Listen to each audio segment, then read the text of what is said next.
So hello everyone and welcome back to my another exciting video of class 12 physics.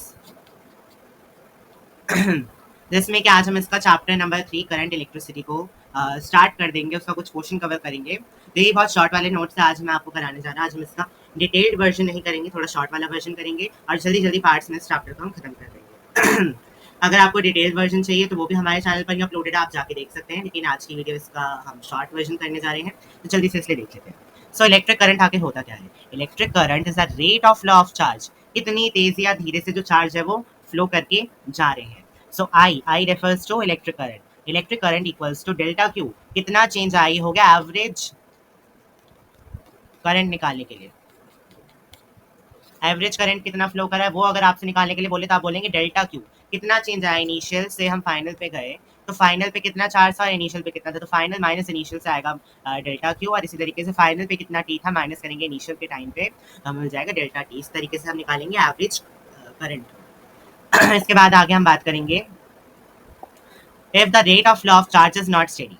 अगर मैं बोले charge steady एक ही तरीके से नहीं बह रहा है, कभी ये ज़्यादा हो रहा है, कभी कम हो रहा है, कभी ज़्यादा हो रहा है, कम हो रहा है, कभी बिल्कुल कम हो जा रहा है, कभी बहुत ज़्यादा हो जा रहा है, तो ऐसे केस में हमें मदद लेनी पड़ेगी इंस्टेंटेनियस करंट कि मुझे स्पेसिफिकली बताओ कि जब ये पूरा यहाँ से यहाँ तक का इसने आई से लेके एफ तक का पार्ट कवर करा और ये इसने एक सेकंड दोबारा से बना लेते हैं, और इसने ये ऐसे ऐसे ऐसे ऐसे करके इसने पूरा रास्ता कवर करा, यहाँ पे 1 सेकंड, यहाँ पे 2 सेकंड, यहाँ पे 3, यहाँ पे 4, यहाँ पे 5, तो मुझे बताओ 5th सेकंड पे ये कहाँ पे था, इस पे करंट कितना फ्लो कर रहा था। तो हम बोल देंगे D Q upon D T, मतलब छोटा सा चेंज इन चार्ज अपॉन छोटा सा चेंज इन टाइम। इसमें लिमिट लग जाती है डेल्टा टी से क्यू तक की। तो ये सब हमने डिटेल में तो वैसे समझाया हुआ है, आपकी रिविजन के लिए ही हो रहा है। अगर आप इसको फर्स्ट टाइम देख रहे हैं तो ये वाली वीडियो आपके लिए नहीं है, आपके लिए डिटेल्ड वाली वीडियो आप वो जाकर देखिएगा। फर्स्ट टाइम वालों को तो जिस तरीके से मैं अभी बताने वाला हूँ ऐसे समझ में नहीं आएगा, क्योंकि रैपिड फायर टाइप से हमारा एक शॉर्ट नोट्स कवर होने जा रहे हैं। Then the time rate of flow of charge to any cross section is called current, कितने टाइम रेट से फ्लो कर रहे हैं charges in any cross section area, मतलब ये क्रॉस सेक्शन एरिया में हमें करंट बताना है, तो उसमें जिससे कि चार्ज फ्लो कर रहे हैं क्यू क्यू क्यू क्यू यहाँ पे फ्लो कर रहा है with a certain period of time, तो वही हमारा हो जाता है current, I equals to D Q by D T. और अगर यूनिफॉर्म तरीके से हो रहा हो तो Q by T.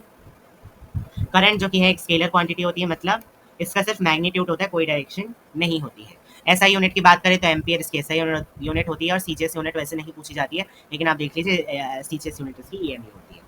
SI unit of current is ampere, smaller currents are more conveniently expressed in milliampere. अगर बहुत छोटा सा करंट फ्लो कर रहा है तो हम उसको एम्पियर में ना बोल के हम उसको मिली एम्पियर में बोलेंगे, जिसकी जो कि मिली एम्पियर बराबर हो जाता है 10 टू द पावर -1 एम्पियर के। और भी अगर उससे भी छोटा फ्लो करा हो तो हम माइक्रो एम्पियर बोलेंगे, जो कि इक्वल हो जाता है 10 टू द पावर -6 एम्पियर के।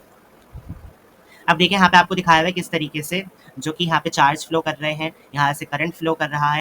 The conventional direction of current is taken to be the direction of flow of positive charge, जिस तरफ पॉजिटिव चार्ज फ्लो कर रहे होंगे उसी तरफ हम डायरेक्शन लेंगे करंट की, that is field and is opposite to the direction of flow of charge of negative charge as shown below.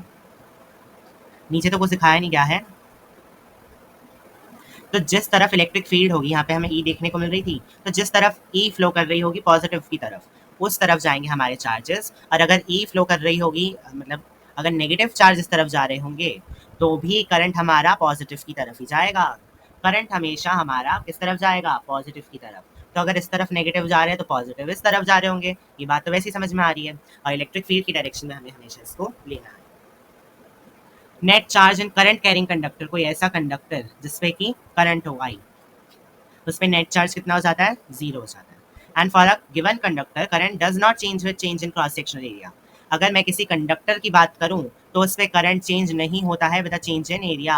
अगर कोई कंडक्टर ना हो तो मैंने अभी आपको बताया था कि जैसे जैसे एरिया बढ़ेगा तो करंट भी इसमें बढ़ता चला जाएगा, लेकिन अगर कोई कंडक्टर की अगर मैं बात कर रहा हूँ स्पेसिफिकली, तो वहाँ पे अगर क्रॉस सेक्शन एरिया बढ़ भी गया या घट भी गया तो भी करंट पे कोई चेंज नहीं आने वाला है। I1 equals to I2 equals to I3, मतलब I1, ये तीनों हमें कंडक्टर यहाँ पे दिखाए गए हैं, तो इसमें क्या होगा? I1 बराबर हो जाएगा I2 के, और I2 बराबर हो जाएगा I3 के, मतलब तीनों में सेम अमाउंट में ही करंट जो कि है वो फ्लो करने वाला है, एरिया से कोई फर्क नहीं पड़ता in the case of conductor, और 99% आपको क्वेश्चन में कंडक्टर ही देखने को मिलने वाला है। आगे बात करें current due to are translatory motion of charge, if an particles having a charge Q, हमारे पास बहुत सारे पार्टिकल्स हैं, एन पार्टिकल्स मैंने बोल दिए, और हर एक पे चार्ज कितना है? स्मॉल क्यू, ये पास कर रहे हैं किसी भी एक एरिया से in a time T, so then If n particles each having a q pass per second per unit area, the current associated with the cross section area is I equals to na q. तो इस case में जहाँ पे कि बहुत सारे n charges हैं, n particles हैं और उन पे q चार्ज है, n particles having q charge जो a एरिया से a क्रॉस सेक्शनल एरिया से फ्लो कर रहे हैं, तो इस पे अगर मेरे से करंट निकालने को बोले तो मैं बोलूँगा equals to na q. I hope this thing is clear to you. If there are n particles per unit volume, अगर मैं वॉल्यूम में बात करूँ, having a charge q and moving with velocity v, the current associated to cross section area is. तो इस case में हमें n b a तो लेना ही है, लेकिन इसमें हमें साथ में वॉल्यूम को भी मल्टीप्लाई कर देना है. क्यों? क्योंकि इसमें इन्होंने जो पार्टिकल्स हैं इसकी वॉल्यूम को भी इंक्लूड कर दिया है. अब कुछ इंपॉर्टेंट पॉइंट्स. पहला आ गया कंडक्टर.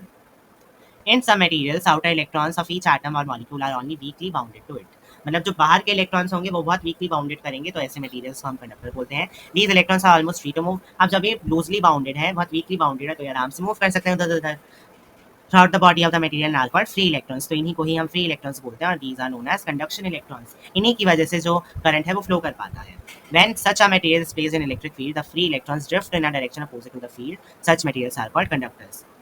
इलेक्ट्रॉन्स को होता है नेगेटिव चार्ज और फील्ड जाती है इस तरफ, करंट भी जाता है इसी तरफ, और जो इलेक्ट्रॉन्स नेगेटिव चार्जेस वो जाते हैं इस तरफ. आई होप ये समझ में आ गया होगा. इंसुलेटर की बात करें तो ये अनदर क्लास ऑफ मटेरियल्स होते हैं जिनको इंसुलेटर कहते हैं. In which all the electrons are tightly bounded. इतना टाइटली जो इलेक्ट्रॉन्स बाउंड होते हैं कि वो मूव ही नहीं कर पाते हैं, bound to their respective atoms or molecules effectively, that there are no free electrons.